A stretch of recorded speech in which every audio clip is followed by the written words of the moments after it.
আমি শহীদ মিনারে সেদিন দোয়াও করেছি, শুধু তো ফুল দেই নাই। ফুলটা বাদ দিয়ে আমরা সম্মানিত বিরোধী দলীয় নেতা, আপনাকে একটা প্রশ্ন করতে চাই। গত 21শে ফেব্রুয়ারি যখন আপনি ফুলের স্তবক দিয়েছিলেন, সারা দেশে একটা বিশাল আলোচনা সমালোচনা হয়েছিল, এবং আজকে আপনি কোনো ফুলের স্তবক দেন নাই, শুধু দোয়া করছেন। ভবিষ্যতে যদি আপনি শহীদ মিনারে যে এইভাবে দোয়া করেন, তাতে কি জাতীয় দায়িত্ব পালন হবে কিনা?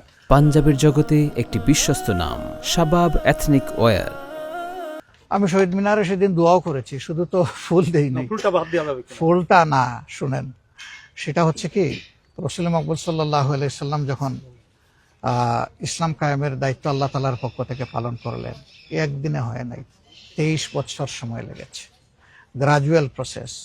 ইসলাম হইল মানুষের ধর্ম, মানুষের ফিতরত, তার চাওয়া, তার নেচার, সবকিছুর সাথে মিলিয়ে ইসলাম। সুতরাং আল্লাহ চাইলে সবকিছুই হবে। রেডিক্যাল কোনো কিছু চিন্তা করার মাঝে বড় কোনো কল্যাণ নাই। Gradual process is the best process. আসসালামু আলাইকুম।